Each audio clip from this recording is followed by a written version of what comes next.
उसके बाद जब 11वें दिन या 101वें दिन या सेकंड बर्थडे पे हम उसका 5वां संस्कार करते हैं, यानी कि जो पोस्ट नेटल है वो दूसरा, पोस्ट नेटल दूसरा हुआ, और कुल मिलाकर के 5वां संस्कार जो है नामकरण का है।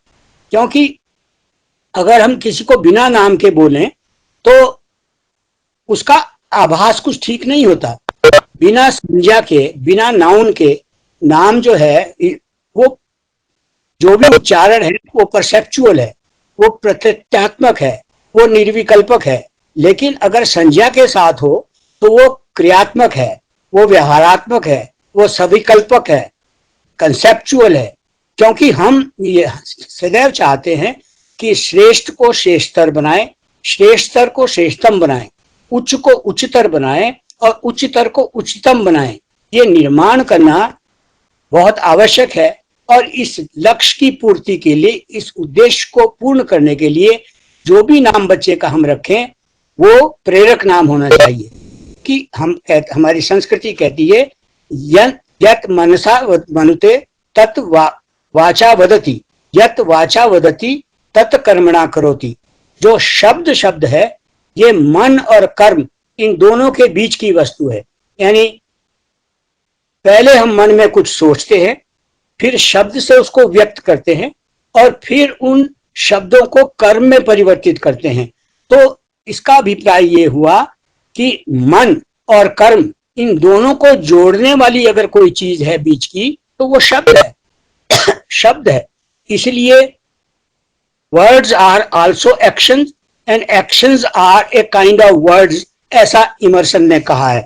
तो नाम का कैसा नाम चुने, ये नाम चुनने का कहा मनु महाराज ने एक बात कही है।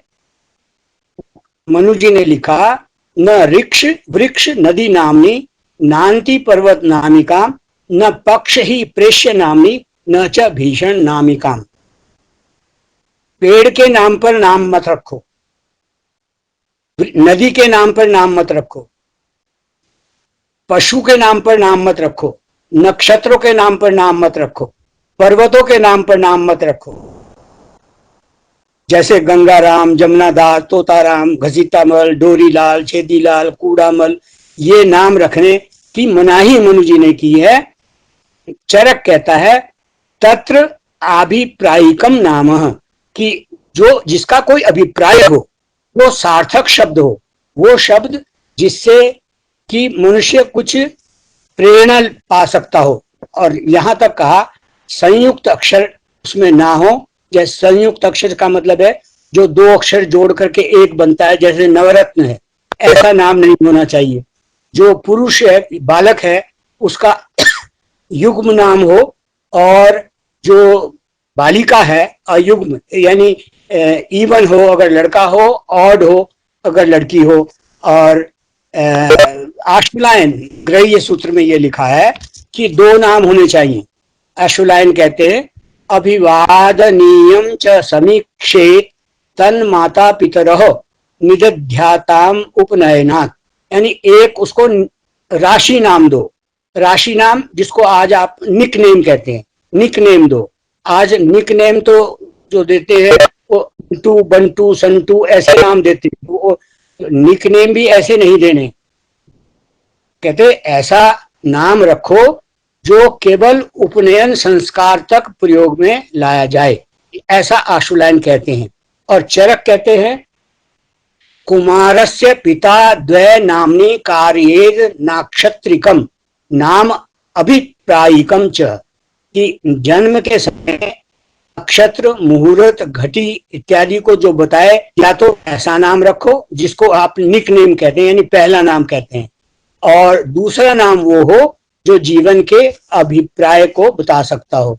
जब हम नामकरण संस्कार करते हैं तो 4 आहुति देते हैं, और 4 आहुति है, एक तिथि की आहुति, एक तिथि के देवता की आहुति, एक नक्षत्र की आहुति, एक नक्षत्र के देवता की आहुति। ये जो आहुतियां हैं ये इन इट्सेल्फ संकेत करती है कि अगर चारों का कॉम्बिनेशन है तो ऐसा बालक आपका ही है, दूसरा कोई नहीं होगा, क्योंकि और ये कॉम्बिनेशन मिलेगा नहीं। तो वो कहते हैं जब नामकरण संस्कार करते हैं तो उसको गोदी में लेकर उत्तर की तरफ उसका सिर रख के पिता बच्चे को माता की गोद में देता है और फिर उसके नाक के आगे हाथ लगा करके ना ऐसे कहता है कोसी कथमोसी कस्यासी को नामासी। वो पूछता है, पिता पूछता है कि तू कौन है, तू कौन सा है, तू किसका है, तू तेरा क्या नाम है, तू कहां से आया है, और अपने आप ही उसका उत्तर देता है। इसका भाव क्या है? पिता पूछता है तू कोसी कथमोसी कस्यासी को नामासी, तू कौन है, कहां से आया है? पिता कहता है तेरा बनाने वाला मैं नहीं हूं, तेरा बनाने वाला वो परम पिता परमात्मा है जिसने सारे संसार को बनाया है। तो विश्व की उस सत्ता को, ईश्वर की उस सत्ता को, प्रकृति के उस एक सत्य को प्रदर्शित करने के लिए पिता उसको कहता है, क्योंकि दुनिया में ऐसे कोई माता पिता नहीं है, किसी भी धर्म में नहीं, किसी संप्रदाय में नहीं है, जो अपने बच्चे को अंधा, लूला, काना या अपाई या मंद बुद्धि पैदा करना चाहता हो। ऐसा कोई नहीं है, लेकिन फिर भी ऐसे पैदा होते हैं। तो पिता संकेत करता है तेरा बनाने वाला मैं नहीं हूं, तेरा बनाने वाला कोई और है, जो उस परमात्मा ने बनाया है, जिसने सारे जगत को बनाया, उसकी ओर संकेत देने के लिए बच्चे को पूछता है कोसी कथमोसी कस्यासी को नामासी। ये सारी जो प्रक्रिया है, जो संस्कार है, वो सारा का सारा संस्कार उसको सांस्कृतिक रूप से सुदृढ़ बनाने के लिए। तो ये था नामकरण संस्कार।